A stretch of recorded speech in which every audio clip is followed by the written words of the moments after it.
अमित शाह, मुख्यमंत्री वसुंधरा राजे और core committee के सदस्य इस वक्त बैठक में पहुंचे हुए हैं। दिव्य गौड़ हमारे सहयोगी जुड़े हैं।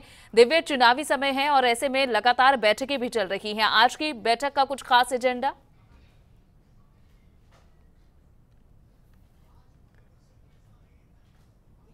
जो समर है उस समर में कहीं ना कहीं बीजेपी अपनी जीत का परचम लहराना चाह रही है और उसी के मद्देनजर ये चुनावी रणनीति के तहत ये जो बैठक आज होटल मेरियट में जो आयोजित की गई है, अचानक इस चीज़ को लेकर इसी का कयास लगाया जाता है कि अब जो बचे हुए दिन है उसका बीजेपी किस तरीके से समुचित उपयोग करते हुए चुनावी मैदान में कूदे और उस मैदान की जो ज़मीनी हकीकतों के साथ में किस तरीके से वोट बैंक को अपनी तरफ आकर्षित करते हुए चुनाव में विजय प्राप्त करे। साथ ही चुनाव में समय कम रह गया है, चुनावी प्रचार चल रहे हैं, सभाएं चल रही है, आम सभाओं को संबोधित कर रही है, स्टार प्रचारकों का बदस्तूर आना जो सिलसिला है वो जारी है। ऐसे में अब जहां जहां बीजेपी को लगता है कि यहां डैमेज कंट्रोल है, यहाँ की सीटें पर जीत पाना मुश्किल है, उन सीटों पर यहाँ पे बातचीत चल रही है। इस बैठक में जो राष्ट्रीय अध्यक्ष हैं बीजेपी के अमित शाह, वो ये बैठक ले रहे हैं। इसमें मुख्यमंत्री वसुंधरा राजे, राष्ट्रीय महामंत्री वी सतीश, राजस्थान चुनाव प्रभारी प्रकाश जावड़ेकर मौजूद हैं। साथ ही जो सह संगठन मंत्री हैं वी सतीश, वो यहाँ मौजूद हैं।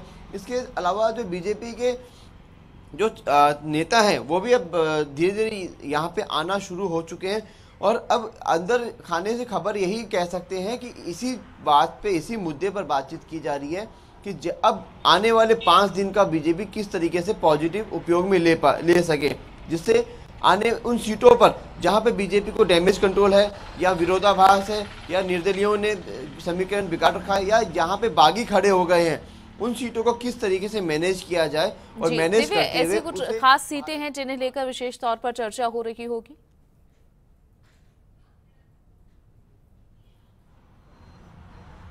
देखिए, अगर बातचीत की जाए तो सुरेंद्र गोयल हैं जो मंत्री रहे हुए हैं, उन्होंने निर्दलीय पर्चा भरा है। यहाँ पे रतनगढ़ की बातचीत की जाए, रतनगढ़ की बात करें तो राजकुमार रिनवा ने निर्दलीय पर्चा भरा है। ये दोनों मंत्री रहे हैं। हेम सिंह बढ़ाना यहाँ पे समीकरण बिगाड़ने पर बीजेपी के सर का दर्द बने हुए हैं। साथ ही सांगानेर जो एक हॉट सीट है, घनश्याम तिवारी वहाँ पे पहले बीजेपी के कद्दावर वरिष्ठ नेता हुआ करते थे, भारत वाहिनी से उन्होंने पर्चा भरा है।